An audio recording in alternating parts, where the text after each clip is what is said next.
worship you and stand with you wherever we may be.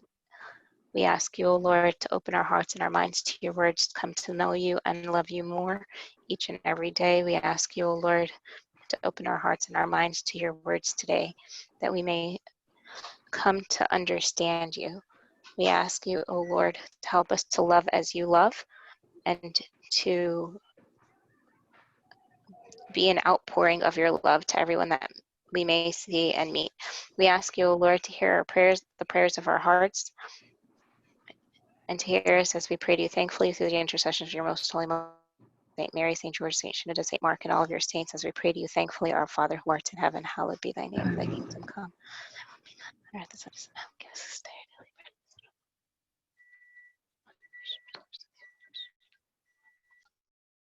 daily bread. Amen. Thank you, Marianne.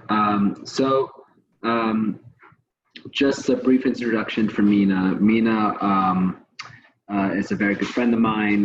We've known each other for years. So we studied for the bar together, and he's my friend despite that experience.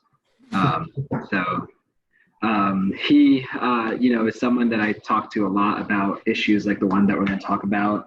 And is so close to the church and to the service, and I think his perspective is going to be a really good one. So I'll let Mina take it away. I know you wanted to share the screen. I think you should be able to see the button there.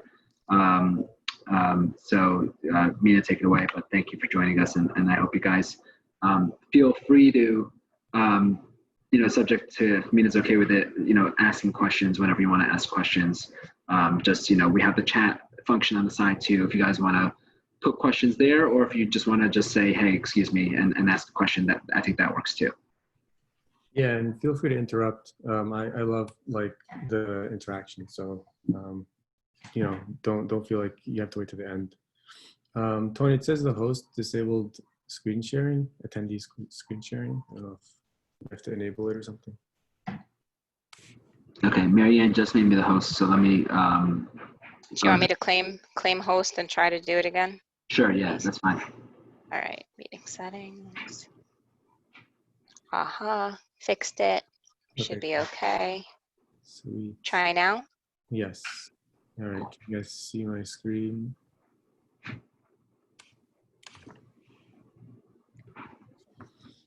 that good? Yep, I see it. Okay. Cool. So thank you, Tony, for the introduction. So let's just start. Name of Father, Son, Holy Spirit, one God, amen. So I just wanted to talk about what I've been thinking throughout the past couple of years around kind of what's been happening in the world, all over the news and everything that we've seen, and wanted to kind of bring it back to our faith and basically ask a couple of questions and challenge us. One, how did we get here? Two, what are we supposed to do? What am I supposed to do? And three, what are some examples of what other people have done and things that other different ways that, people within the faith and outside the faith kind of took the challenge of, injustice in one way or another. So, and I have a couple of examples we'll talk through and some history that will help set the context. So with that, just kind of a summary for those who haven't been turned on CNN or Twitter. The state of the world just does not seem great. It seems that injustice seems to be everywhere. Racism is still an issue that a lot of Americans deal with, including even people within our church, maybe different type, but still, still something that people are dealing with all over our country. The president doesn't seem to care about morality. And governments appear to be unable or just unwilling to help correct it. People will try to put politics maybe we need to vote this way or that way, but you have cities and and states in every in every political stripe and color, they all have the same issue, right? So it's clear that this doesn't seem to be a political issue per se. It seems to be something deeper. So so with that kind of slightly depressing context, we can kind of get into it. And just some more context, it's actually been worse in our history and in the history of the world. And England is a good place to start because that's where a lot of our roots come from in America. England in the 1700s was nothing like we think. Everyone was wearing powdered wigs and everyone was all, classy and speaking proper English, but that wasn't the case. Sin and injustice were rampant in the culture. And I'll just read a quote here. Slavery was only the worst of a host of societal evils that included epidemic alcoholism, child prostitution, child labor, frequent public executions for petty crimes, public dissections and burnings, which is crazy to even imagine that was a thing, of executed criminals, and unspeakable public cruelty to animals. So that's kind of the context of that area, that point in time. So there's a book and a movie called Amazing Grace, which talks about the abolition of the slave trade. And this is kind of like the context that's kind of helping us understand how this was, how the society at the time that actually pushed for abolition was not at all good or moral society, but somehow they were still able to get it done. And just some like more context, the last public hanging in England happened in 1868, which again, like 150 years ago, that people were still hung publicly to be made a spectacle of. That was normal. And that was a way for, the government and the ruling class to say, hey, here's what will happen if you break our laws. And then even when that ended, there was animal cruelty. The book actually raises this interesting but sad factoid that bulldogs get their name from a practice called bull baiting. So they were specifically raised to have a very fierce bite, so that they would bite on the bull's face basically and just not let go. And the bull, being a bull, all it wants to do is just like shake it off. So it would basically end up it was very graphic, right? And this is something that people would go to for fun, right? Just like, as entertainment. So again, this is the culture. This is just normal, right? This is like what everyone's just used to. And I know this seems a little bit irrelevant, but just hang in there and we'll tie it all in together. The other thing is care for the poor was basically non-existent, right? A quote from the book says, many thought that God, so people were actually like twisting, their understanding of God, and said, many thought that God had ordained the poor situation, that basically there's a caste system and there's a will for God for certain people to be poor, and that was part of the natural order, and that they should therefore be kept where they are. That was not an uncommon viewpoint. So like, whereas today, Mary, and if I can share the link with two youth from the Oakland Church. you have a question, or if not, if you go on mute. Yeah, sorry guys, I was just gonna say the same thing. If you're not actively asking the question, in which case you can always ask a question, but if you're not, just please put your Zoom on mute. Thanks. Any questions? Okay, cool. So, kind of moving on to the slave trade in England. So England was central in the slave trade. So even though they didn't really have slavery the way the U.S. had slavery, they were the place. They were kind of the central place where, slaves would be captured, sent on ships, and then they'd go to England, and that was kind of where buyers and sellers were made. So it was the ships were English, and the merchants were English, and they were selling basically to the New World, whether that was the U.S. or Jamaica or that whole area. But the sad part is, Africans who lived inland were actually captured by their own people. So there would be like people who would basically betray their own people. They'd be traded over and over and over until they reached the ports in Africa, where they would, and the way the book describes it is like these poor Africans basically had no idea what was happening. They were just kind of told, you're going to go here and you're going to go here. And they were basically shipped all the way across the, the end of the New World, right? And the descriptions of the ships were just really bad, right? The men were basically herded on the ship like cattle. They were fastened together 2 by 2. Conditions on the ship were so bad that a lot of times only half the slaves would make the journey. On the next page here is actually like a picture of what a slave ship looked like. So they're basically laid, like you'll see here at the on the ship here, like they're laying flat, and they're just kind of stuck together. And there's a lot of like graphic detail that goes into how bad the journey was. And basically, it would be so bad, you're on the boat for 3-4 weeks and you're kind of rocking back and forth to the point where your skin is kind of peeling off and goes down to the bone. It's horrible things, right? Just horrible human conditions. To think that like people were doing this and profiting out of it is just, and that this was normal, right? It makes you wonder, like, let's pause and think, what caused this to happen, right? And how could this be fixed? Is there like a solution that a politician would have? And if so, what would a politician say to these people who think that there's not really anything wrong with this, or that this is just like horses, or like, they actually, there was a really sad case where a bunch of them died, and there was an insurance claim, and the judge basically ruled, by throwing them overboard, the ones who were living but who like they needed to empty the ship, just throwing them overboard, like it's no different than throwing cattle or horses. Like that was a legal decision, right? So it's pervasive in the culture. It's pervasive in the system, and there's that's just all the way up to the early 1800s. This was business as usual, right?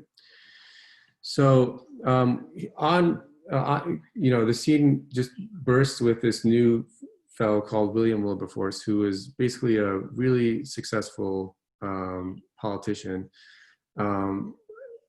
Somehow on a road to a place he was going on vacation, he met up with someone who basically convinced him what Christianity was, because even though England was a Christian country by name, it was only nominally Christian. It had nothing to do with their practices. They didn't. It was very similar to today, where if you said you were a Christian, people would laugh at you and think you were unsophisticated. There's the whole idea of the Enlightenment, and if you're a Christian, like you believe in this stuff, like but he was convinced. He became convinced that this whole thing was wrong. So he privately wrote in his journal, "God Almighty has set before me 2 great objects: the suppression of the slave trade and the reformation of manners." So the first one's obvious, right? He wanted to abolish the slave trade. He thought it was completely immoral. But the reformation of manners kind of refers to that other stuff we were talking about. Cruelty to animals, public hangings, like those things that people thought were normal, the society thought was normal, right? It's good here to pause for a second to think about, like, if he wasn't Christian, what would compel him to do this, right? If your entire society is used to this, what do you have to appeal to, that's telling you that this is wrong? If everyone is saying that this is not a life worth fighting for, right, because of the color of their skin or because of where they're from, like, what is that? How do you convince someone that that's not the case, right? So so kind of just going into the history, the U.S. ended up so this was eventually in 1807 they were able to pass it. It's kind of like, to make a long story short, he was able to convince people. He used a lot of I guess the equivalent of like memes today, which is like this picture you see on the side where he says, "Am I not a man and a brother?" And I think that image really stuck with people who realized, like, hey, what are we doing, right? They're humans too. And so he was able to really change the public perception, and kind of showed in a lot of that graphic detail that we discussed earlier, really kind of because at the end of the day, people are, most people are good, right? And they're like, most people at the very least will see pain and recognize it and will want it to stop, right? As long as it's not like, as long as they're trained not to see it differently, which a lot of them were, right? They were kind of trained to disregard the pain of their brother. Can I interrupt you for 1 second? Please. So you were saying, well, if it wasn't God that kind of sent him on this path of, thinking these things are wrong, what would have?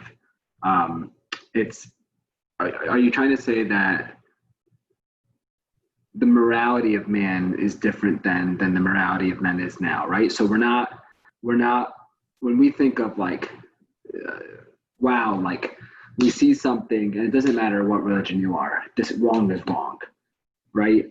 It's hard for us to judge history because common society thinks is wrong, and our common morality thinks is wrong is not necessarily what like the historical baseline of morality would think is wrong. Is that what you're trying to say?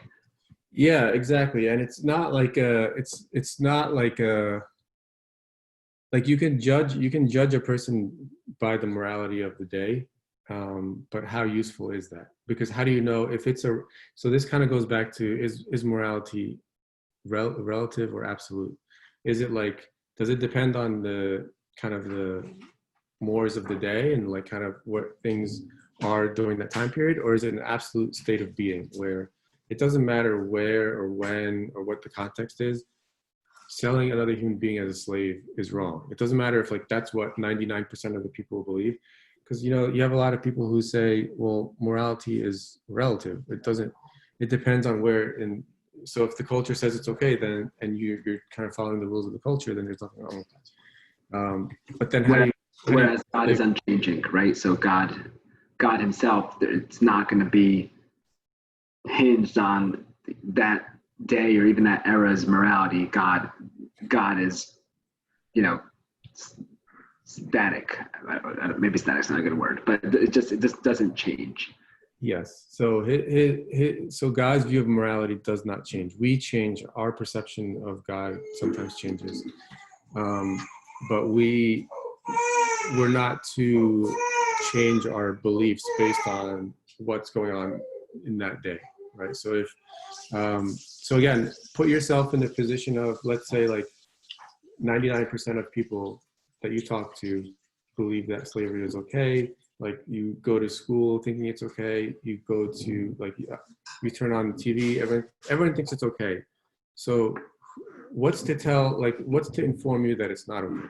If everyone's telling you that it's okay, you need something like above society, something that's above what you're hearing on the ground, to tell you that whatever is happening is not good, is not true, is not moral.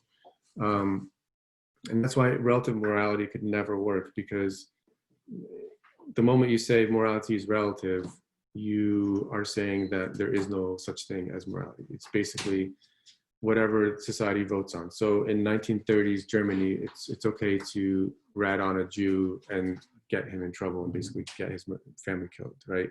Because that's what, if it's a democracy, right? If you're voting on what's right, then it's majority rules, right? So, but clearly, you see a case like this where the majority is wrong, right? And very wrong. To go against it means you really have to have a very strong conviction of why it's wrong. And it has to come from somewhere outside of the culture, above the culture. So this is important because this one guy who basically saw that this was wrong and saw other things that were wrong in society, changed the conversation to say, so it wasn't just about slavery that he changed the conversation about. So today we argue left versus right, Democrat versus Republican. How do we help the poor? Is it through private donations, or is it through like government, services to help the poor? So today we actually argue about how to help the poor. Back then it was like whether. The question wasn't how, it was should we even help them? Are they even worthy of help? Are they even worthy of our assistance. So so he changed the conversation from a lot of different things, because he basically raised the bar of like, if we're going to be a culture that's moral, these are the types of things that we should be worrying about, and really pushing it into the the fore of the conversation. And again, it wouldn't have happened if he didn't have a strong belief in God, and strong belief in what is right. So we can skip ahead now and talk about two approaches to change, right? And this is, so we were talking now about like slavery, and now that's kind of like the history of, probably helps give some context as to why we are where we are today. Now skipping to like the 1950s and 60s, where the Civil War happened and all this stuff happened, and now there's, now we're talking about civil rights, and there's two different voices and two different ways to deal with it. So on the left, we have Malcolm X, which some of you may have heard of, but I actually didn't know much about what he taught until I like went back and researched for this talk, because I knew a little bit about what he was saying, but not really. And then on the right, we have Martin Luther King Jr., who we know much more, at least I knew about kind of what his teachings were much more clearly. And I think it'll be clear why in just a second. So we'll start with Malcolm X's approach. So he actually, and I got this from Wikipedia, where anyone can write anything, so it's the most reliable information out there. No, but I did do a little bit of fact checking here to make sure this was right. So he taught that Black people were the original people of the world, and that whites were a race of devils that were created by an evil scientist named Yakub. So a lot of the stuff that he taught was a little bit on the fringe, and he joined this. He joined the Nation of Islam, which was like basically a Black supremacy type of group, which basically took the opposite. So there's white supremacy, where you believe whites are, the supreme race. He actually just took the opposite, and he said, actually, Blacks were here first, and we're better, basically. And the Nation of Islam believed that Black people were superior to white people, and that the demise of the white race was imminent. When questioned concerning his statements that white people were devils, he said, "History proves that the white man is a devil. Anybody who rapes and plunders and enslaves and steals and drops hell bombs on people, anybody who does these things is nothing but a devil." So, I don't think he's wrong in saying that like people who have white skin have done a lot of terrible things. So I think like what he was trying to say is there's some truth, the greatest movements always have a little bit of truth to them. It's just kind of like how you take it and what you do with it, right? So he also said that Islam was the true religion of Black mankind, and that Christianity was the white man's religion that had been imposed upon African Americans by the slave masters. And he saw some other stuff too. But basically, he felt like that Christians, because he saw Christians were mostly white in his experience, right? So he thought like, okay, well, if Christianity is the religion of white people, not really understanding that Christianity actually goes back to like, really the Middle Eastern area. But he didn't really think, I guess he didn't see it that way. He just saw that it was a white man's religion, and that he's looking for like the Black man's religion. And for him, that was the Nation of Islam. While the civil rights movement fought against racial segregation, Malcolm X advocated the complete separation of Blacks from whites. So again, Martin Luther King is aiming for integration, right? Like he doesn't want to feel separate. Malcolm X saying, no, we should actually be completely separate, because again, to his point earlier, he believes that the Black race is superior. The Nation of Islam proposed the establishment of a separate country for African Americans in the southern U.S. As an interim measure.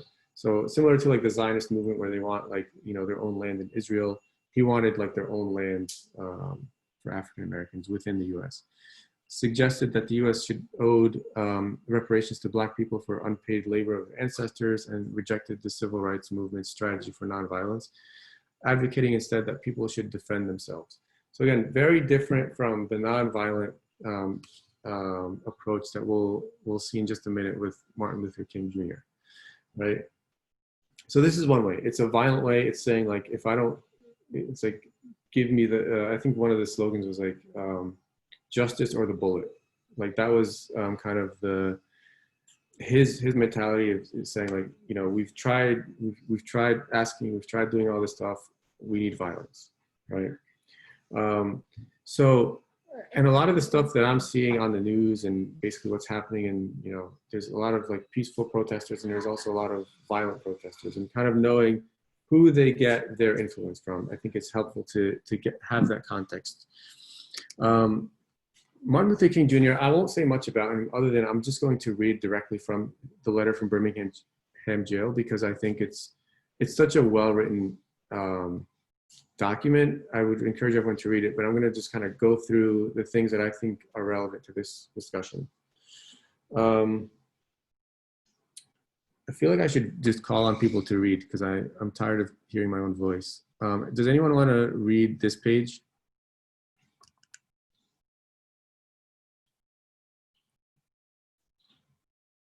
I can read it. Okay. Go ahead. There are two types of laws, just and unjust. I would be the first to advocate obeying just laws. One has not only a legal but a moral responsibility to obey just laws. Conversely, one has a moral responsibility to disobey unjust laws. I would agree with St. Augustine that an unjust law is no law at all. Now, what is the difference between the two? How does one determine whether a law is just or unjust? A just law is a man-made code that squares with the moral law or the law of God. An unjust law is a code that is out of harmony with the moral law. To put it in terms of St. Thomas Aquinas, an unjust law is a human law that is not rooted in eternal law and natural law. Any law that uplifts human personality is just. Any law that degrades human personality is unjust. All segregation statutes are unjust because segregation distorts the soul and damages the personality. Thank you very much. So, can anyone here kind of explain what he's getting at here? What is Martin Luther King Jr. getting at in this excerpt?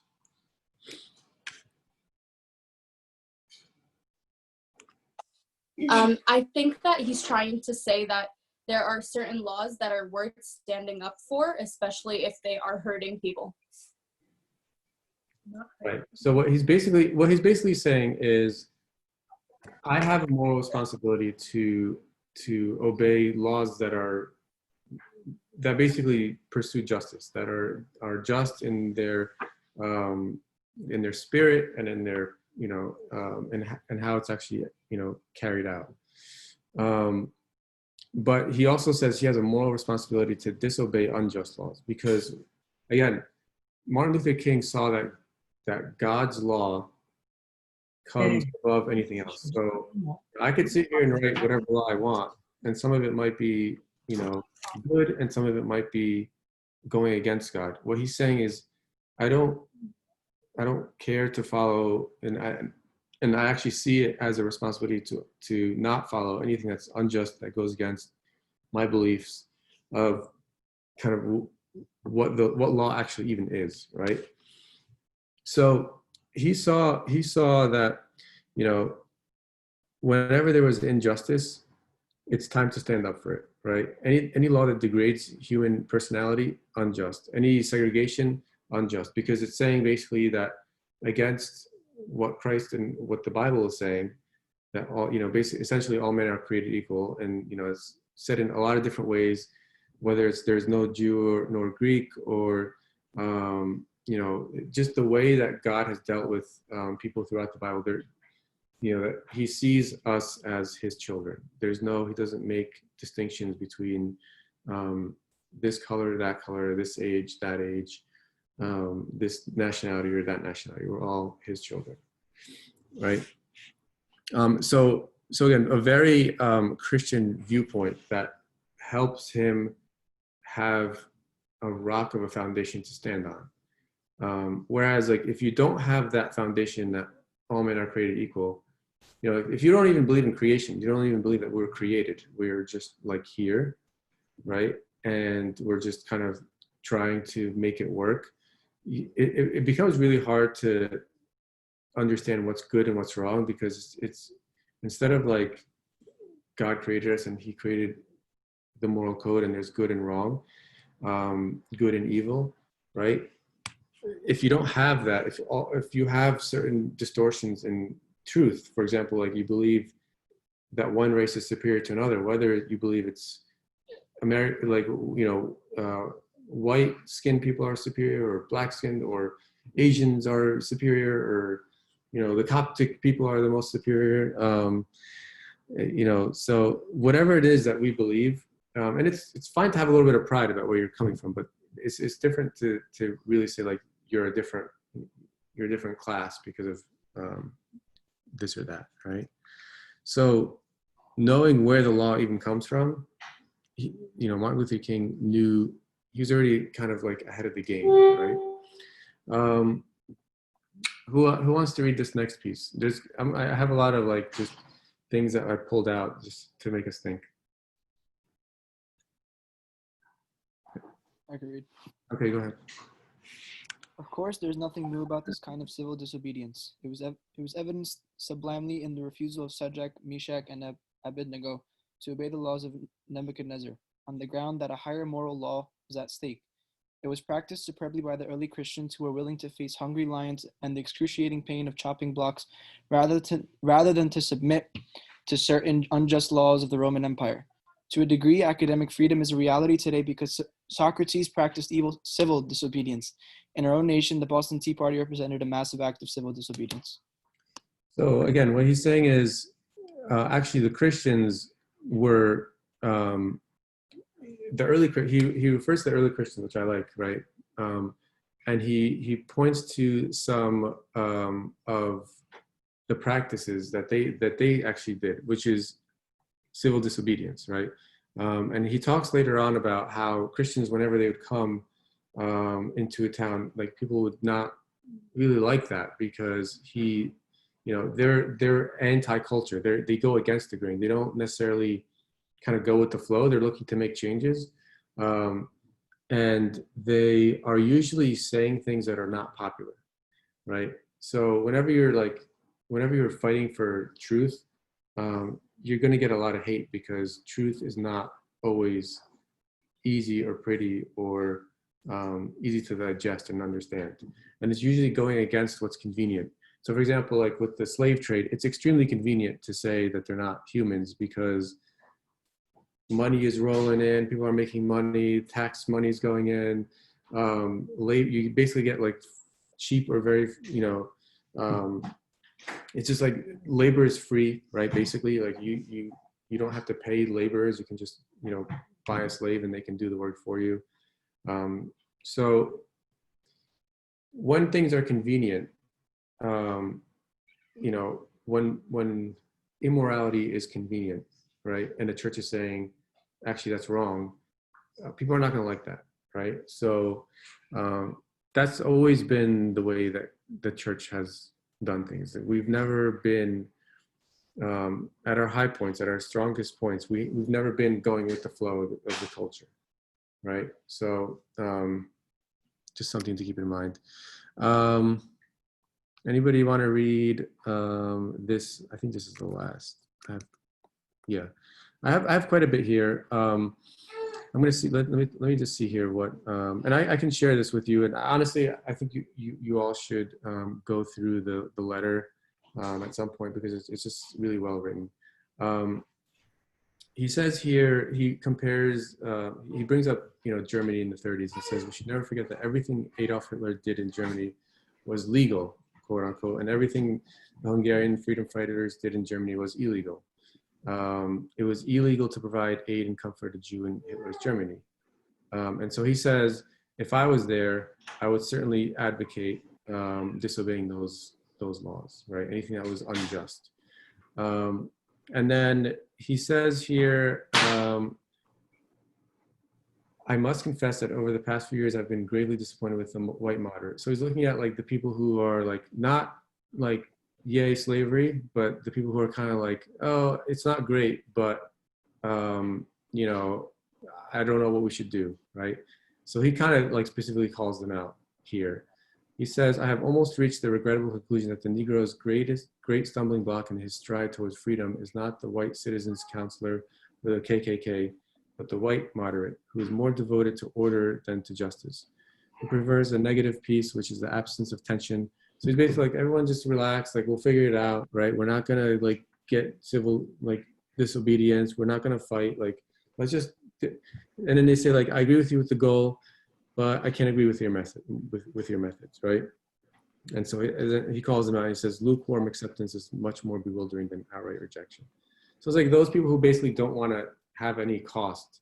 So like, if it costs you something to say, you know, I'm against slavery or I'm against this, like you lose your reputation, you can lose your job, you can lose your family members, right, who might call you out and say, how dare you say something? This is the way it's always been.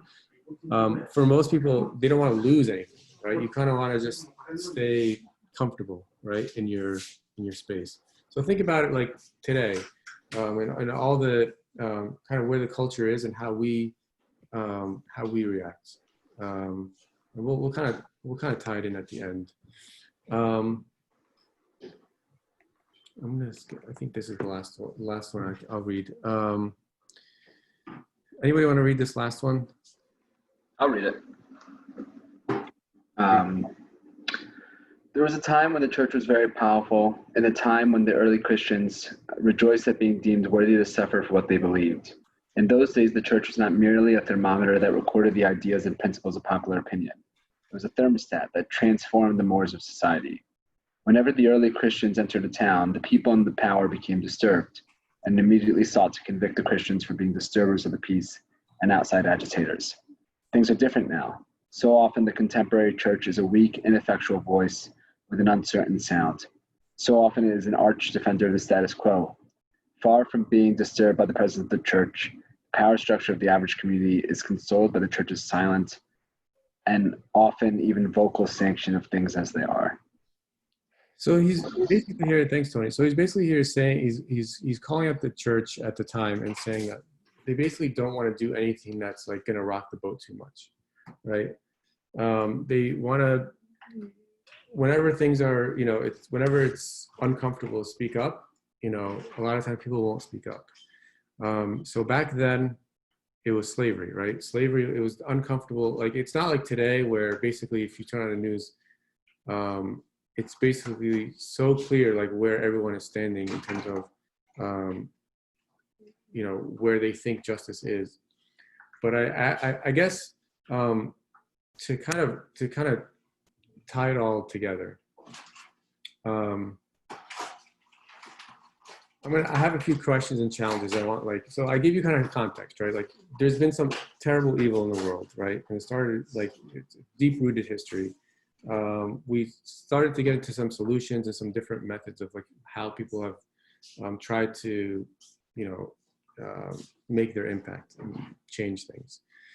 And now we have today where you have like basically we all agree about kind of, or most of us agree like about certain things that people didn't even, like we take for granted, for example, that all people should be equal. Like there's no, like very few people outright say like, no, this race is better than that race, right? Whether it's blacks or whites or whatever, like for the most part, like we're in agreement. And that's, again, a testament to the, you know, the faith of those who came before us and basically said, this is what the Bible says. And now the conversation is not like, are we different or who's higher, who's lower? It's like the conversation is different, right? The conversation, we don't talk about poor people. Do we help the poor people? No, it's about how do we help? What's the most efficient, right? Is it private or is it public, right? So the conversation changed because people, the church and people who were going against the crowd were able to speak up. So I guess the first question I have for you is it acceptable to conflate individual and corporate acts? What I mean by that is it acceptable? Because I've seen a lot of stuff like on social media that says like, you know, white people are the problem, right? Or this race is the problem. So imagine you're born a race. I'm Egyptian, right? I'm born Coptic, and somebody says to me, yeah, the reason why there's injustice in the world is because you exist. What do you guys think about like that call out? Like when someone calls out an entire race, like is that how do you think like that is, we should take that as Christians? Is that right? Is it wrong? Do they have a point? Like, what are your thoughts? Yeah, and so just to clarify Mina's question, I think, and most of you might know this, but when Mina says corporate acts, he doesn't mean like a business, right? He means like taking one bad apple and making it everyone. Daniel, I see you chatting on the side. It's like saying, yeah, there's one bad cop and making all cops back, or labeling all cops as bad, or taking one bad white person or one bad black person and stereotyping the entire body of that race. So I think Mina's question is, what do you guys think about that? Have you guys been seeing that? Do you guys agree with that? Do you think there is some reason behind that, or do you think that is overgeneralizing? And I think it's a fair question given all the stuff that we've been seeing with the Black Lives Matter and all the other movements that we've been seeing in the streets the last few days. There's a lot of big general statements, right? So I'm curious what you guys have been hearing from your friends and peers and what you guys personally think.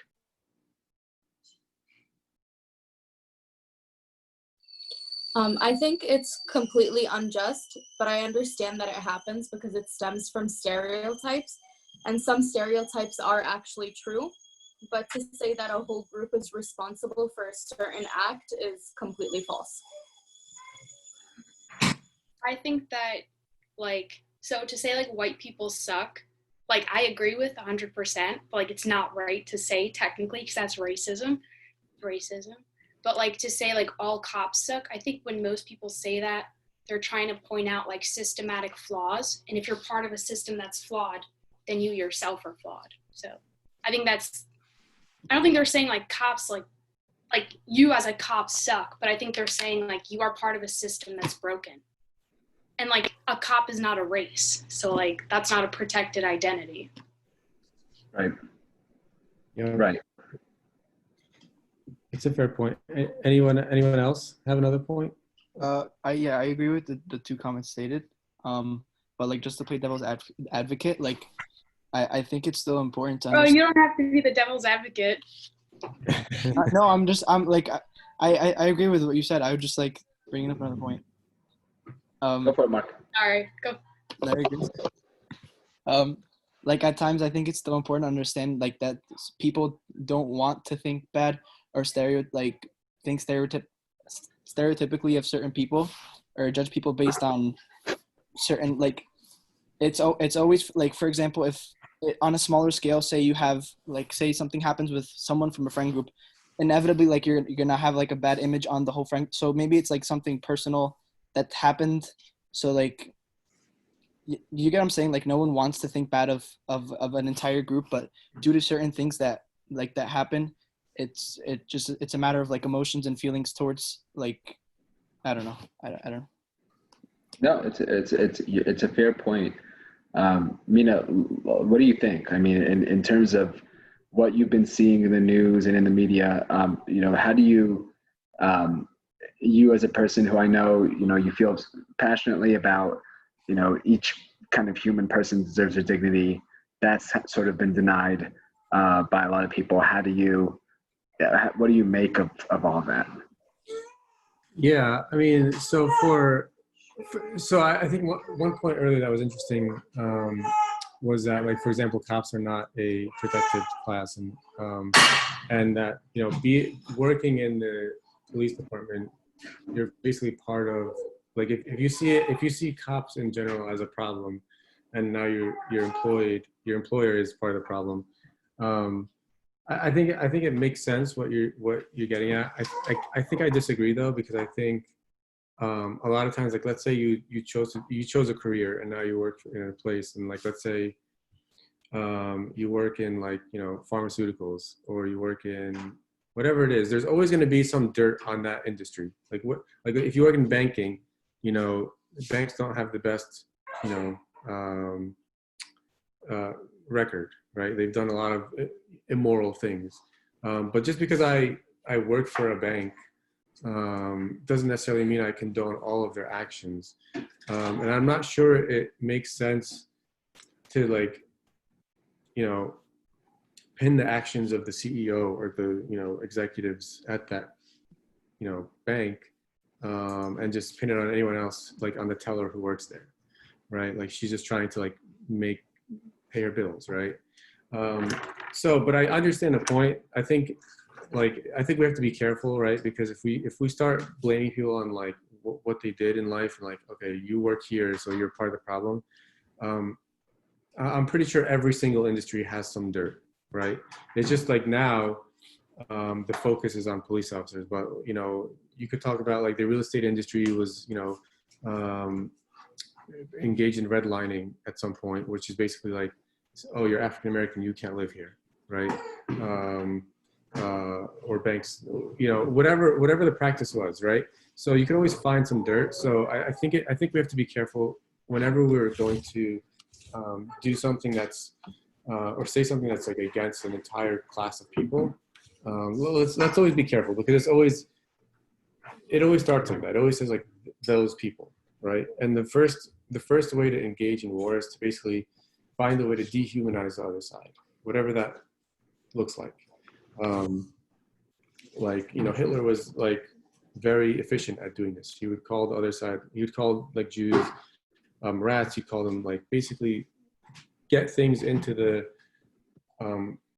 mind of the public that like they're not human. So then it makes it much easier to exterminate something or someone that's not human, right? Yeah, and you touched on a good point too, that in talking to a lot of friends recently, and friends who think differently than I do, I realized that most people agree on more things than what they disagree on.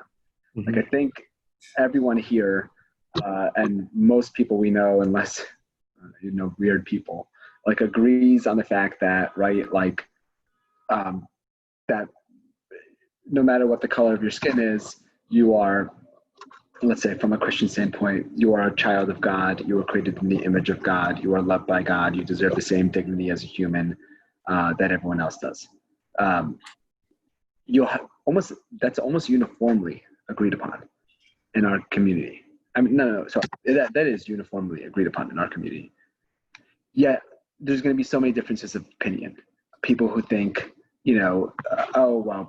cops put their lives on the line all the time, and we shouldn't be speaking about them this way, or the government is trying its best and we shouldn't be talking about the government this way, or the government is terrible and the government put us in this situation, put Black people in this situation, and we should punish the government for it, or punish the cops for it, or there are things within the system like unions and other kind of more organizational and system-based institutions that are the reasons for all these problems. Like there's so many ways that people can approach this problem, but they're all coming from the same place of human life is valuable, human life deserves dignity, and I think people, because they have minor differences, start breaking out into these tribes. They start breaking out into groups.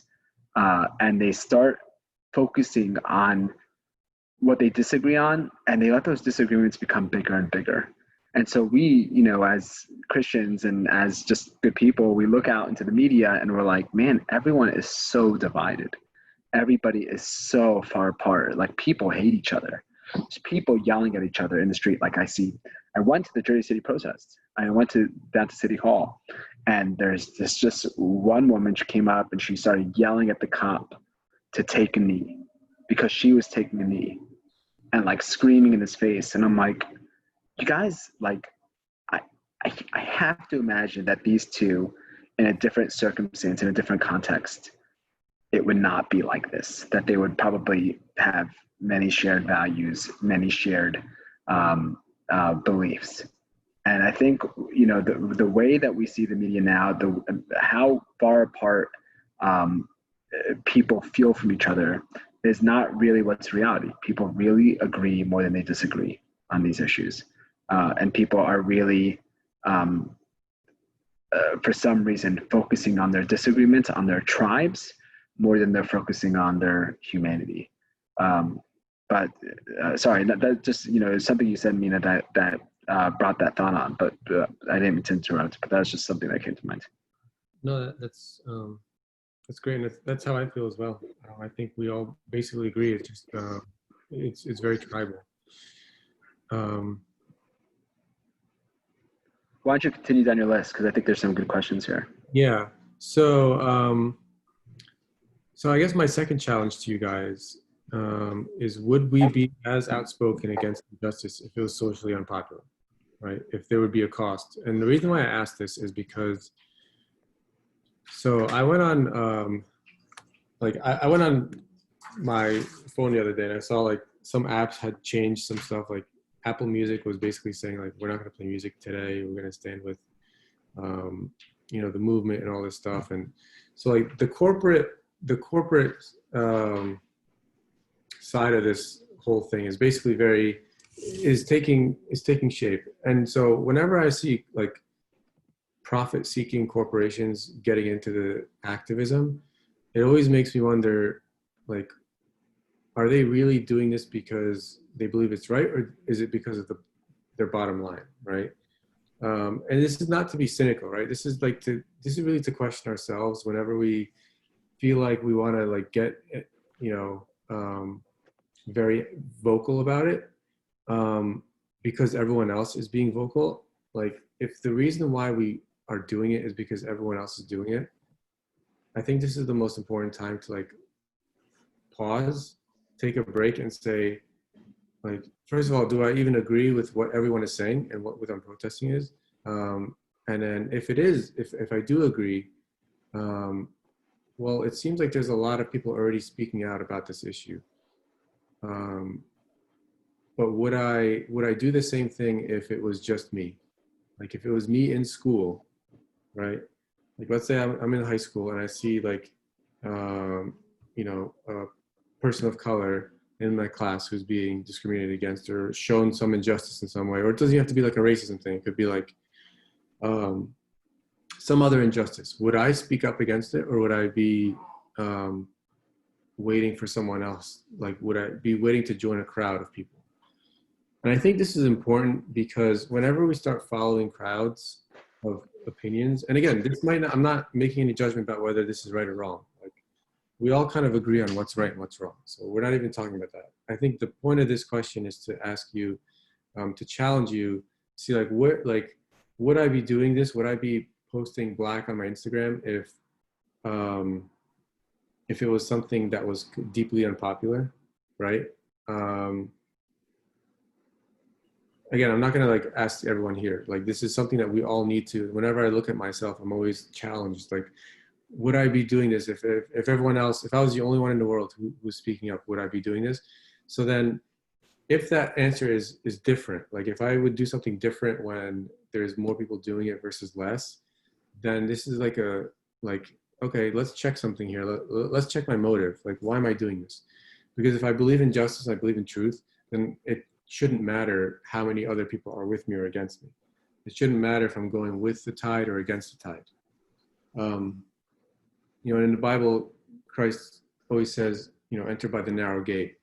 So when everyone's going down the wide gate and I'm like joining down the wide gate with them, maybe for one issue, the wide gate is right, but maybe there's some things that, I need to step back and say like, where would I differ? Or where's my differentiation as a Christian, right? Because it's usually not public. It's usually not the popular public opinion. It's usually, like going back to William Wilberforce, who was had a deeply unpopular but right and correct Christian opinion about the sanctity of life, right? So I would just challenge each and every one of us to think about this and, you know, be true to who we are and be true to like, if I'm going to be really active about this issue, make it a point to, when this is all over, right? And it's not going to be over, but kind of the hysteria will kind of fade. Are you still going to care about it as much? And are there going to be other issues that you see that you'll want to speak up about? Because that's where it's important. That's where it matters. That's where we start differentiating ourselves. We're not like kind of just going with the flow, because, you know, if there's 5 million people protesting and you're 5,000,001, you're not really going to make a difference, right? In terms of like changing unless you really have like a new perspective or a Christian perspective. If we're just retweeting everything that everyone else is saying, you're not really making any change. You're just kind of going with the flow. But if we, like, when everything is kind of quiet, you know, can I change my own world? A lot of times, like, we always want to change the world. We always want to go out there and, like, you know, protest, and we want change. But do we even know what that even means or what that entails? Or is it better for us to change ourselves? Like, look at myself. Where have I, you know, strayed from God's commandments? And it could be a moment of, you know, like a racist thought that I had, or not even, it doesn't have to be race, right? It could be an evil thought or a lie or something that I am doing, right? Where can I change myself, right? We shouldn't be telling people to change. We should be leading our lives as examples so that people can look at us and say, whatever you're doing, I want to do, like, I want to be like that, right? I mean, that's how Christianity spread at the beginning. It wasn't like we went out there and tried to change the world.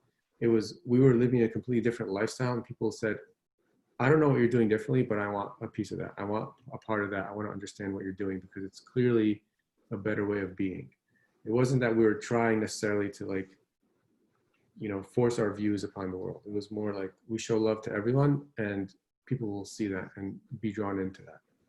Yeah, and I don't think even Mina saying that, Mina, correct me if I'm wrong, like, that you can never speak publicly about an issue. You can speak publicly about issues, right?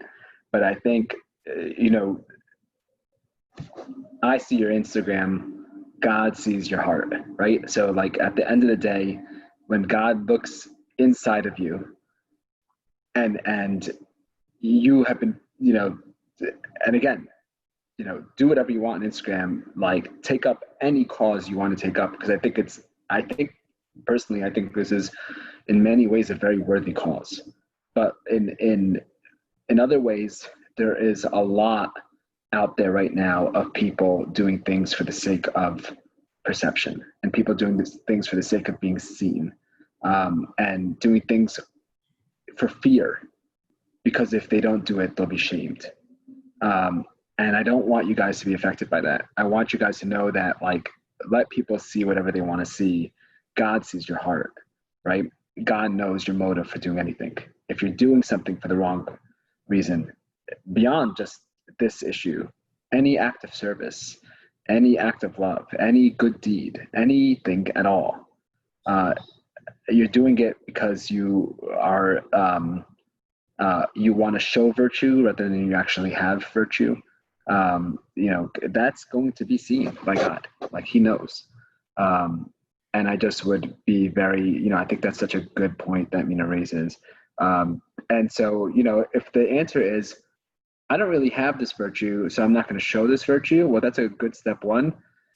Step two is gaining the virtue, right? So step one is recognizing I'm lacking in something, so I'm not going to pretend to be something that I'm not. But step two is actually trying to improve yourself and transform yourself. And I think that's what Mina was touching on too, which is the complete way of looking at it. Don't be accepting of something that's in you that's not good. If there is, you know, it's funny because we're raised in Jersey City. And I think we like, I'm going to use the racism as a example because that's the most topical issue right now. But like, I was raised in Jersey City. I still live in Jersey City. But you know, the Jersey City that I was raised in is a little different than the Jersey City that we're in now. And their race and stuff like that when I was younger, is talked about much more loosely. And people would make racial jokes all the time. To me, I would make racial jokes back. Like that kind of stuff was good. But now when I see, oh, okay, like stuff like that actually is hurtful towards people, and people can, feel less because of the jokes or because of statements or comments like that. That's when you have to start to think of, well, is there something within me that needs to be changed? Is there something about my respect for the other person that needs to be addressed, versus, kind of me just saying, oh, whatever, it's no big deal. This is just how it's always been. This is how I was raised. And these are words that I've always said and things like that. So, there's a lot of inner work to be done when things like this come up, more than there is outer work. The outer work's important, but the inner work is more important. Yeah, and I think you just reminded me of something, because I think a lot of times people think like racism is the worst thing, and I was listening to like a Christian historian talk about like why in today's culture like you could be a murderer and be like kind of he's a murderer, but when you say someone's racist, it's like that's like there's something even more dirty about that. And I think like the way he was trying to explain it was that we took out God from the equation, so we don't really behave like if we don't believe in God, right? We don't believe in right and wrong. We just believe like there's bad things and good things. We haven't really thought it through. But with Hitler, who was basically like seen as like the arch enemy of civilization, his biggest thing was racism, and so it's almost like we don't really know what's right per se. If you don't have God, you don't really know like what's positive, like what's right, what's good. But you know what's bad, and like racism is bad, but you don't really know why it's bad. So the issue isn't necessarily racism. Like the issue is I'm not loving my neighbor as myself, and I don't believe that God created all men to be equal, all men and women to be equal, right? That's the sin. The sin isn't like the racism is just like that's what it is. That's kind of like what you call it. But the root is I don't love my fellow man. That's the sin, right? So from a Christian, we have to look at it like, and obviously yes, it's systemic and there's issues, but the root cause is I don't love my fellow man, right? And so this is something that I can do personally. It's not like I can't really change the system. I can't really change how other people see other, people of color or whatever, right? So I can only focus on myself. And then the other point is, talking about like how we want to be perceived by everyone. God is always like I've seen videos that drive me crazy of like people who will like donate to the homeless, and like have a guy in the camera in the back taking a picture of them. And like, here's me like, donating, like my video and subscribe, and they'll like smile at the camera and like, here's a bag of food. And it's like, it goes, and I'm going to jump to the end here. The last temptation is the greatest treason. The last temptation is the greatest treason, to do the right deed for the wrong reason. So he's basically saying, and this is another excerpt that Martin Luther King is quoting from T.S. Eliot. He's saying that you can do the right thing. You're doing it for the wrong reason. It's almost like you don't know why you're doing it. So it could be taken away quickly, right? Because if the next day there's a new fad, you're going to do that thing. It's not necessarily going to be the right thing. You're just going to be, you're either following public consensus. You want to please people. You want likes. There's so many stories of like Instagram influencers just trying to get, likes and credits. And really, that's really like the worst, right? Because it seems like they're doing something good, but really what they're doing is really evil because they're appropriating the entire cause for personal financial gain or personal praise or whatever it may be, right? They're, so it's not, so again, this is why it's really important to say like, why are we doing this? And this is something that we need to like wrestle with ourselves. I guess the last question I have for you, and I want you guys to think, and if you have any examples, please share, where you have seen unjust laws, quote unquote, where people are not speaking up, and where speaking up is unpopular, right? It's a lot of times it's easy now to see like where all of society is saying like this is wrong, but where do you guys, or where have you guys seen, or where can you guys think of examples of where there is an injustice, and nobody seems to care, and it seems to be unpopular to raise your hand and speak up? Any thoughts?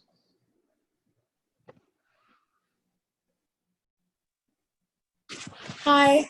So I've been trying to learn more about what's going on. So I watched this documentary that was on Netflix. It's called The 13th. I think a lot of people have heard of it because you know what's been going on. So in the 13th Amendment, they talk about how at the end of slavery, in order to still contain like slaves and African Americans, Black people, they had to find a loophole. And one of the loopholes that they had was the 13th Amendment. And they talked about how the 13th Amendment says you're protected under the law as long as you're not a criminal. So then one way that they were able to incriminate Black people was to start, I think it was the war on drugs. And they go into a lot of details about it. I'm not going to get into it. If anyone's interested, you can watch it. It's very interesting, actually. But they did talk about how, like, some presidents and their advisors pretty much, like, I guess, incriminated Black people just to be able to control them, because white people were scared of them, because they were worried that slaves were going to, I guess, rebel or try to get revenge for what they put them through. So that's one thing. Okay. Yeah, I mean, but do you feel like people aren't speaking up about that issue? Because I mean, if a documentary has been made about it, I mean, is it not part of the larger conversation? Because I feel like I haven't seen that more recently. Yeah. I'm not sure when the documentary was made. Okay. But I can look into it. Yeah. But it only came up more recently because of the events that are taking place. And I think that's the only reason a lot of people are talking about it. Like, I had no idea about like a loophole like that in our law that is meant to protect people.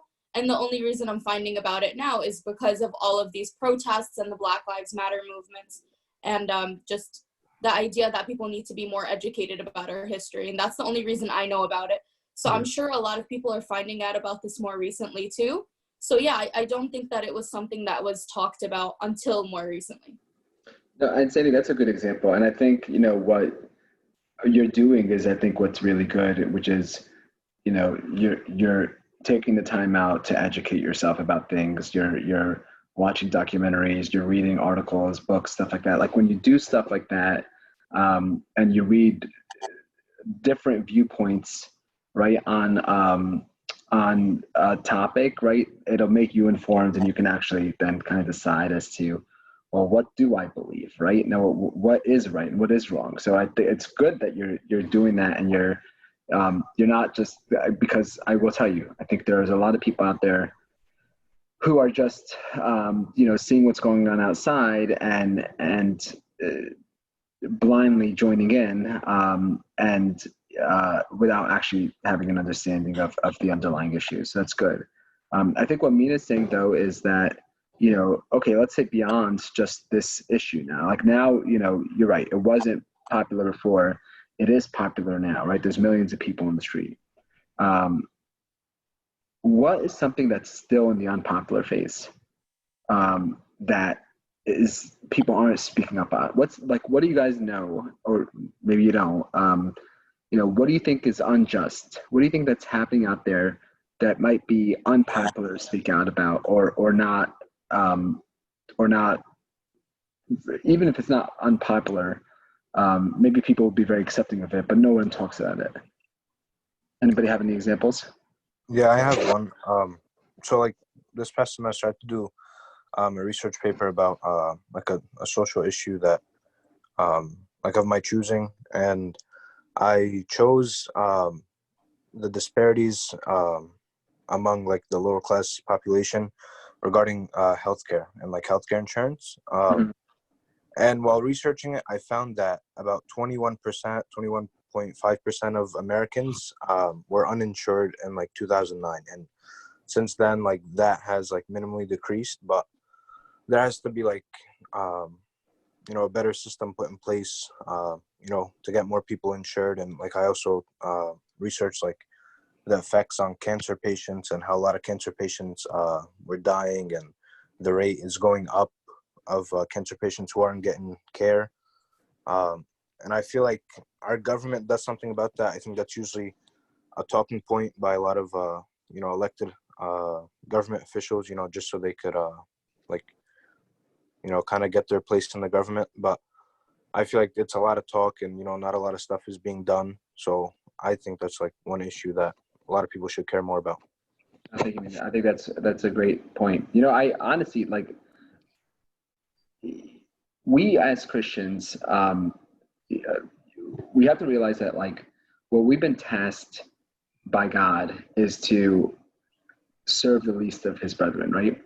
So when he says, oh, when you fed the hungry, when you visited the person in jail, when you like healed the sick, when you did all these things, when you clothed the naked, you're doing it all to me. And I think, we have to modernize that analogy, right? And realize that Christ does, like, the Christian is meant to be the person who speaks out for those who can't speak out for themselves. The Christian is meant to be the person who tries to serve and love those people. Like, we are meant to show love to everyone. People we disagree with, people we don't disagree with, people who are of the faith, people who are not of the faith. It doesn't matter. There were no caveats put into there by Christ when he gave us those instructions. And so I think it's important to find what your true beliefs are in terms of what is truly a need, what is truly an injustice, and then try to do whatever your personal little part is in that, because that is the task of a Christian. You're going to find a lot of local examples, people in the church who are just disadvantaged, or who, have suffered some sort of injustice. Or you might find somebody in school, somebody at work, these, like, God will give you plenty of opportunities to do good deeds and good acts in that sense. There's one thing that kind of like Mina's question, there's going to be times as a Christian, because again, we are on the narrow road, that what we perceive as an injustice and what we perceive as wrong won't be perceived as wrong or as an injustice by a larger society, right? Back in time for Wilbur, who done it, whatever his name was, he was living in a time where he had perceived wrong when everyone else said it was right. He was completely against the grain. And it's easy right now for us to be completely going with the grain on this. And if it's a right cause, which I think it is, then good. But when you have to find what the other things are right now that are going on, that are injustices, that, you could be speaking out about. I'll give you an example. I have a friend who raises this all the time, Mina's friend too. The church has beliefs on abortion, right? The church has beliefs on the, how like a fetus is a voiceless person that requires the same dignity and the same respect and the same value of life that everybody else right now does. But that would be an unpopular opinion. If I walked out right now into Jersey City and I raised a sign for that, say not now, right? Because that would be bad timing, but like in a few months or a few months ago, and raised some signs about, protecting the voiceless, protecting these babies that can't speak out for themselves, what would happen to me?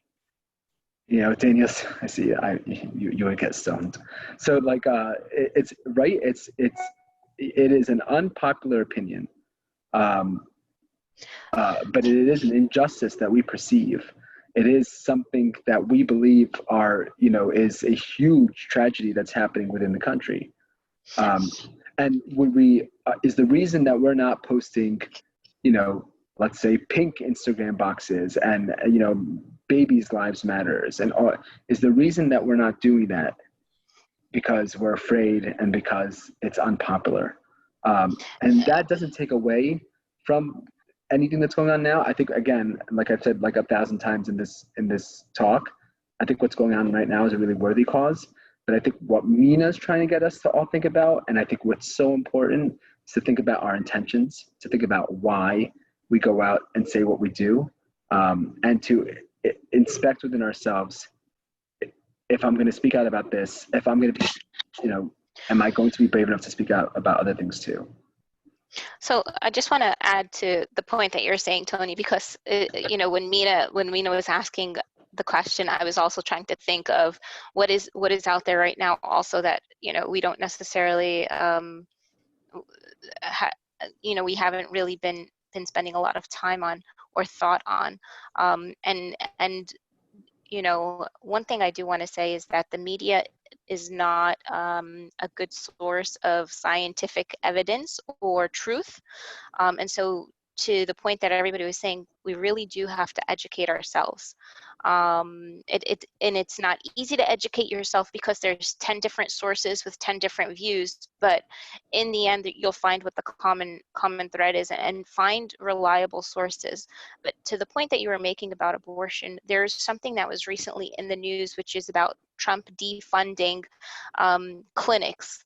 And they're called, quote unquote, the media calls them abortion clinics. But the reality is that they're not necessarily abortion clinics. They're Planned Parenthood in some neighborhoods or in some cases. And to the point that Mina Hanna was making, where, there's a lot of low income neighborhoods that rely on these clinics to help them, to educate them, to teach them about prenatal care and that sort of thing. And so when you see an issue, when we see an issue like that, it's easy to just feed into the headline like, yeah, good, it's following what we all believe against abortion. And the reality of the matter is that it may not necessarily be what the media portrays it at face value. And so it's really important for us to educate ourselves on some of these issues. It's an election year and you guys are all old enough to vote.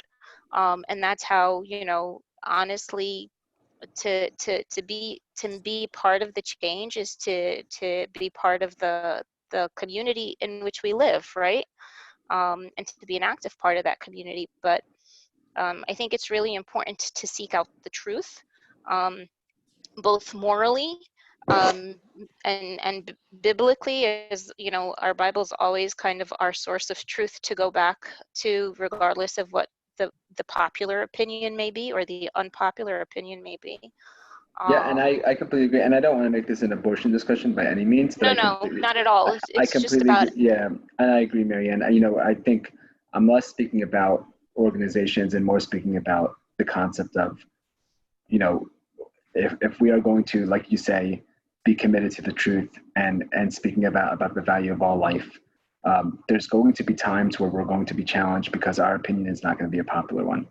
And there's going to be times where our opinions might turn popular, like they are now, with the idea of kind of respecting people of another race and of another color and making sure that they get the same dignity. I think you'd find in many examples, the churches are kind of the first to open their doors to other races and other ethnicities before kind of like a larger society does, because churches tend to have that already ingrained in their set of values, right? Which is that we are all God's children. So the point is just to make sure that, like Marianne and Mina said, you're doing your due diligence, you're understanding everything that's around you, but also that you're doing things for the right reason, not for show, but because of true belief. And if you're not there yet, then work on that inner transformation, work on that changing of yourself to say, why am I cold to this issue? Like with, you see the concept of like people complaining that, their Black brothers and sisters are getting brutalized, or, they feel like their value is less. Well, why does that not affect me? Why do I feel cold to that issue? That's something within you that I think sometimes we need to inspect and say, well, should I be more sympathetic? Do I really see these people as my brothers and sisters? Am I really giving them the love that Christ told me to give them? If I don't feel for them now, then how can I say that I treat everyone and love everyone like Christ wants me to? Yeah, and I think the overall message I think that I have been thinking about over the past few weeks is like none of this should change how we react in the world. Like we shouldn't, just because it's in everyone's collective conscious that like now we should all of a sudden have the same. That we shouldn't just care about it because everyone else cares about it. Because what that means is when everyone stops caring about it, then we'll no longer care about it because we're just kind of following the flow. But why do I even believe that this is a worthy cause? It's again because I'm a Christian and I believe that we are to love our neighbors as ourselves. And where that's not happening, and where you see injustice, it's because of a higher law. It's not necessarily because this amendment or that. Like we don't even have to know anything about the law. We don't need to know the history. We don't need to know the context. We don't need to know where we are today. We just know like here's what God said and here's what's happening, and therefore this is wrong. So I want us to like step out of the kind of collective hysteria that's going on in the world right now, and like everyone picking a side. Like don't pick sides, because everyone's trying to get you into a little box and then say like, oh, you're one of these people who believe these like things, but we don't necessarily fit into any one box. If we're Christians, we agree first and foremost with God and with His commandments, and if they're not in conformity to the world, that's where we call it out and we say this is an injustice. And that's how slavery was actually able to be abolished at the end, because it was against everyone's interest to speak out. It was against the business interests. It was against the politicians' interest. It was against everyone's interest. It was against the social interest, right? Like where everyone believes the same thing, and now you're telling them, well, you're wrong. And so the challenge today is to just ask ourselves, why are we doing this? Who are we, and how do we make sense of all this as Christians? And that's really the point that I'm trying to remind myself, honestly. Every time something like this happens, it's always a good reminder to think about why should I care, and again, not to go back to like the abortion issue, but there's like, again, we shouldn't even get into the details about this or that. We should just, this is wrong, and I should speak up against it. So like, for example, there's cases in France where they say, oh, we've solved Down syndrome. And the way they've solved it is by saying, if you have this thing called Down syndrome, you should be aborted, basically, in the womb. You shouldn't have a chance to live. So this is like, basically, this is the closest analogy to something that I see where the entire population thinks that there's a class of people who don't deserve life in the same way as everyone else.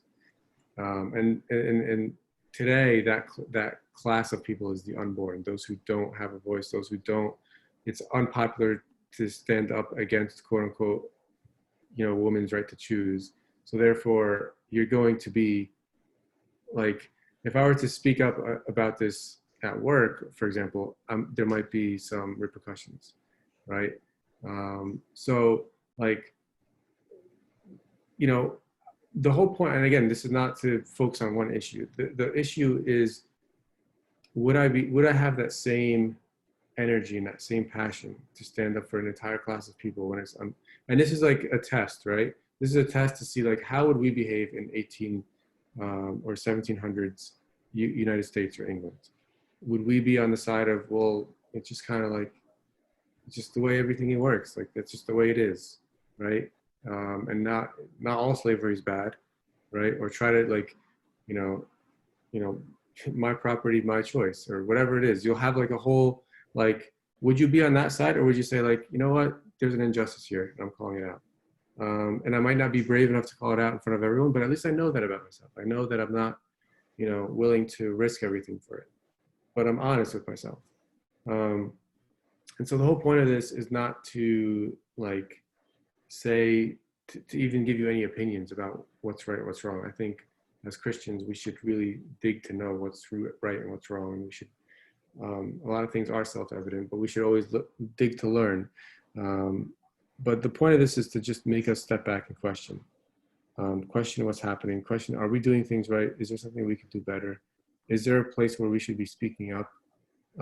Because, again, inevitably this will all pass, and we're going to have the same issue pop up again, because at the end of the day, people aren't repenting. People aren't saying, I have this thing in my soul where it's like racism, and it's because I don't love my neighbor as myself. I see them differently. So I'm not repenting of that. I'm just, all I'm doing is saying, oh, I'm going to put a black thing on, you know, my social media, and, you know, I stand with you, and all this stuff, hashtags left and right, and then, you know, make myself feel a little better, and then call it a day. And that's not what we want. We want to repent. We want change. We want to, wherever there's anything wrong in our thoughts, in our behavior, we need to, like, this is an individual act that takes, like, meditation and confession and prayer and quiet time, which is, again, changing myself, not necessarily seeking to change the world, but changing myself. And by doing so, the world is inevitably, people are going to run into you and say, this person's different. He sees love in a different way. He sees humans in a different way. He sees God in a different way. I want to be part of that. And that's really the kind of what I want us to think about, and I want myself to think about, you know, in the coming months. So that's thank you so much, Mina. Any other Thanks, questions Mina. or comments or thoughts? I just want to add to what you're saying, in that sometimes it's not necessarily a huge act or protest or something like that. Sometimes what we can do practically day to day is being sensitive to the language we use, or being sensitive to notice, you know, when there's you know, acts of either discrimination or racism. It could be racism, but discrimination in so many other ways, whether it be ageism, sexism. Racism is just one. If you see something, do you say something supportive to the person that's being a victim, and do you defend them? You know, there's little things that come up day to day that, you know, even we can be mindful of, I think, and just be sensitive to. Yeah, absolutely. Do you guys have any, I'm aware of the time, and we've taken up more than enough of Mina's time, but I do want, I'm sure, Mina, if you have a few more minutes just to answer any questions that people might have. I'm sorry, I didn't give you guys the opportunity to ask questions earlier. So does anybody have any questions, whether on things that are happening right now in terms of kind of like the Black Lives Matter, or on anything that Mina said, or any other topic in general? So now that we have Mina here with us, feel free to put it in the chat, or just unmute yourselves and feel free to ask a question. I have a question, and it might be a little unrelated to the topic, but it is still related to what's going on right now. And I know I'm going to be walking on eggshells with this question, because I already know a lot of people in our church and our religion support Trump. But I'm just curious how, or like what the church's views are, since we are Republican, because we are conservative, and there are certain things that we believe in, like the Republican side. But how does the church feel about being Republican and believing in some of the Republican policies, but still voting for someone who's a Democrat if we do not support what a Republican candidate stands for? Mina, go for this. I can't wait. Yeah, because I've got an opinion on it too. Yeah, We're not, I mean, Sandy, I'll let Mina go. The church is not Republican. The church is not Republican or Democrat. It's not. The church is not a political I've party. heard so often that the church is Republican. No, Because we're- I mean, look, there's going to be things that you're hearing that because there's a few things that traditionally the Republican Party has been against, right? Which is like, there's Abortion, gay rights. abortion, like gay rights and things like that, that the church has not a political opinion on, but a, spiritual opinion on, right? Like we believe that marriage is between the man and the woman. Some people take that to necessarily mean we want to stop gay people from doing X, Y, Z. That is a leap, just FYI. We're not necessarily saying because spiritually we think something's wrong, we want to all of a sudden make it illegal, right? So that's a leap. What I want you to understand is, and I'll let Mina answer because I know the question's for Mina. The church is not a political party. The church is not Republican. The churches also will never tell you what to do in terms of for your politics. Like your politics are your own, right? So you can vote Democrat or Republican based on what you think the church has taught you and what you think God, wants you to do. That can guide your vote, and I think it should guide your vote, but it's not always going to necessarily guide it in one way. So I would just, I would put that thought out of your mind right away that you are one political party because you're a member of this church. You're whatever you want, but you should let the church guide you. Sorry, Mina, now go ahead. Yeah, I mean, no, that's exactly right. And it's like, it always drives me nuts when people say you have to vote this way because this is what we believe, right? You have to, but no, not everything that, one party does is the right thing. And there are both sides do, have certain pros and cons. And some people say, well, there's more pros here. And it's important not to conflate the two, because then it becomes dangerous. And then we can start saying we have to vote this way and whatever. I honestly wouldn't even focus on, I guess the only thing I'll add is I wouldn't focus on national level politics, because there's too much going on. And honestly, there's only so much impact you can do at the national level. But I will say it's more important for us to be involved at the local level, because you could actually change minds. So for example, I've seen state senators and Democratic senators come up to the church. For example, in New York, I've seen people who are running for office actually attend liturgy, both sides, Republicans, Democrats. But at that point, it's like you're getting to know them, you're getting to understand them, and that's where you can kind of make a change and really have an impact on the culture. And again, could be Democrat, Republican, Libertarian, Independent, doesn't matter. But if you feel called in your heart to do something about it at a political level, just remember that it's better to stay focused on a local politics. Get involved with your local community, and start there. Don't, because it's going to be Trump and Biden, right? And so neither one's perfect, and then you're going to have to make a decision, or you're just going to sit that one out.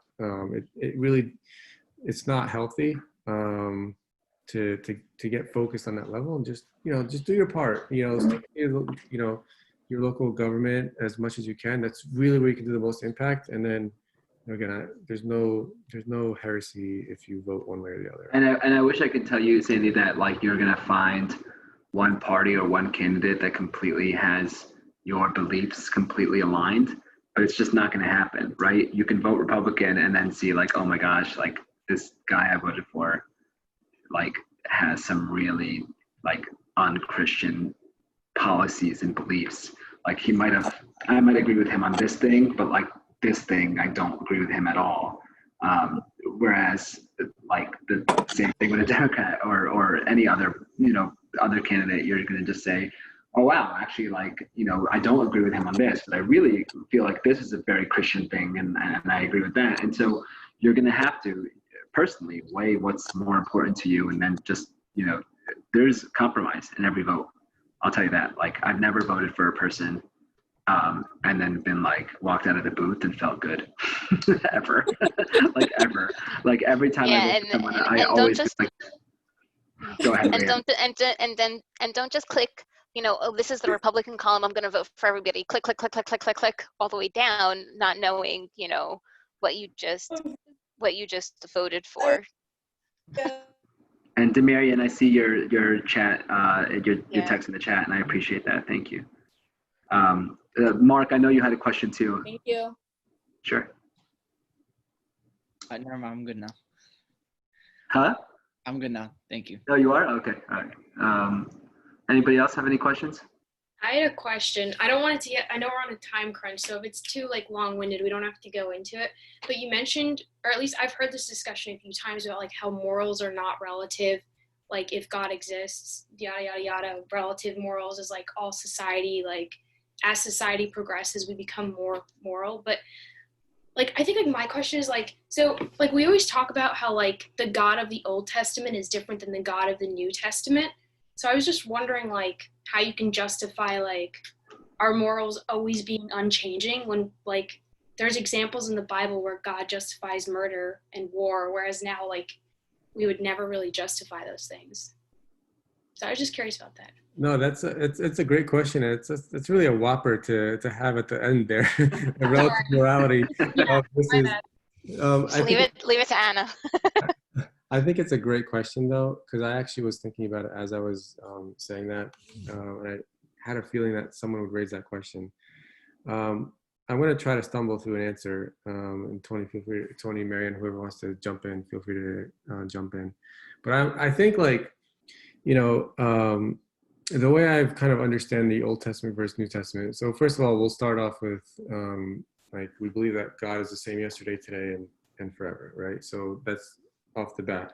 So what changes are there from the Old Testament to the New Testament? I think the way I've heard it described, and maybe this is wrong, and definitely don't quote me on this, and definitely do your research, and I could get back to you. But I see it humans as evolving in a way like, the way you treat a child is different than the way you treat an adult. So like, let's say I'm a parent and I have a child now who's, 6 months old. I'm not going to treat that child the same exact way at 6 months to 3 months, to 3 years, to, 5 years, to, adulthood. I might be the same person, but the way I choose to enforce things and teach them things, and sometimes maybe I'm harsh at the beginning. Some kids need to, get whooped. Some kids just need a talking to. And so that kind of, that kind of progression is the way I see it, is God kind of teaching us throughout the ages, to the point where we're no longer told like, you can't touch the stove, or you can't do this, you can't do that. And getting like, slaps on the wrist and for disobeying. But now it's like, we know the truth. We have the person of Christ. We know what we should be doing. And so perhaps the way God deals with his people is a little different now that, we have the manifestation of Christ. And so that's the way I see it. It might be complete heresy, but I need Tony or Marianne or someone to tell me that I'm not going to be excommunicated. It's not heresy. The God of the Old Testament is the same God of the New Testament. God has not changed. It's the people and their knowledge of God that has differed and evolved over time. And so it's the same. I like to use the similar analogy to what Mina says, where, when you're children or when you're a child, sometimes you have to fight for yourself. Sometimes you get disciplined, but the way that you get disciplined as a child, when you don't really know your, when you're a child with your parents are authoritarian more so than when you're an adult with your parents, where your parents start to become somewhat of your friend, as well as your father and your mother, right? And so your relationship with your parents also evolves and grows over time. So I support what Mina just said. And Anna, does that kind of answer part of the question or all of the question? It does, yeah. I just like I get that explanation. I just have like a little bit of trouble with it sometimes. I don't know. Just I do the too, what part? I Just do too, what and part? I've thought of it myself, and I think the answers that Marianne and Mina gave are really good. Like it's hard to sometimes read the Old Testament and say, this is Jesus. Like, like but And then to say that their morals are unchanged is sort of like, well, they have, like, you can say God hasn't changed, but our morals sort of have, because that was considered acceptable. Like that was Yeah, because I agree with that. Like our moral code maybe evolved as our relationship with God evolved, right? Because I would say that the moral code in the Old Testament was based on, when you read the Old Testament, sometimes it's like, I think God was really trying to teach people how to be civil, how to be a civilization together, how to work in communion and in union and in groups. When you read through like the books of Moses and you read through like Kings and such, and it's a lot of craziness going on. It's not the same society or similar to society that we have today, even though we've got a lot of craziness going on today too.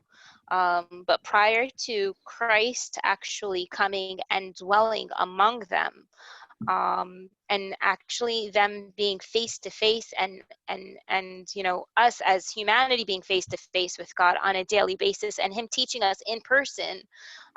Before that, it was God sending messengers and God sending people, and so it was almost like forming society, forming a civilization, forming how you should live together with that set of a moral code. And then once you get beyond you know the moral code of the Old Testament into the New Testament, now it's about how to live with each other in love, and not just how to live with each other with rules and things that were more than just about love. I know that wasn't very clear either, but no, it was. Thank you. For a good discussion on this, I love the I think it's the intro to Mere Christianity, where C.S. Lewis, he talks about morality, and he talks about what is the source of morality. And like just one example I can think of, not from C.S. Lewis, but in general, like you look back at Moses, right? Moses had, when he was still like, we're talking about pharaonic times now. We're talking about over 1,000 years before Christ was even born, so over 3,000 years ago, where Moses killed a man, right? And he had like killed the one Egyptian guy, and then he hit him in the sand. And it was like this. It was a moral wrong 3,000 years ago. When Cain killed Abel at the dawn of humanity, it was a moral wrong at that time. So some morals haven't changed. And then you start to think of like, man, so many other morals have changed over the span of time.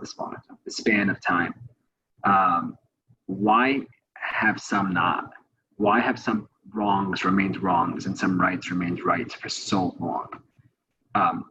If morality is based in your culture and it's based in your environment, well, culture and environment have changed dramatically. I mean, they're not even, forget night and day, they're completely different 3,000 years ago than they are now. Yet those things remain true. So there is some, C.S. Lewis says, even in an infant, there's an ingrained right and wrong. Before any sort of human impressions or adult impressions could be made on that infant. And he goes on to kind of extrapolate on that and talk about how God is the source of our conscience, and how he has, kind of embedded all of us, because we're created his image. We are also embedded with his knowledge of right and wrong, and certain morality will remain true all the time. So it's a very good book. Mere Christianity in general, it's one of my favorites, but the intro talks about, relativism and, absolutes and stuff like that. So I think that's a good short read, and answers the question better than any of us could, because that guy's a genius. Yeah, that's like a whole topic. You could probably do like 5-part series on relative. Yeah, come on, Anna. Thanks for volunteering, Mina. Oh boy. Any other questions, comments? Can we all go to bed now? It's 10:30, guys. Salam alaikum. All right, let's finish with a prayer. I'll pray real quick. In the name of the Father, Son, and the Holy Spirit, one God, amen. Thank you, Lord, for allowing us to have this talk. We ask you, God, that you be with us, that you put the right change in our hearts and in our minds, and that you also be with the nation as a whole, that you heal the nation of all hatred, all things that get in the way, Lord, of seeing each other as we really are, which is brothers and sisters, Lord, with a shared Father. Help us, God, to have love for our neighbors as you commanded us. Help us, Lord, to be open-minded. Help us, God, to do good acts. And we ask, God, that you dwell in our homes, you protect our families and our friends during this time of a pandemic and social unrest. And that we ask that, Lord, that you be with us and you help us guide us towards your path always, Lord.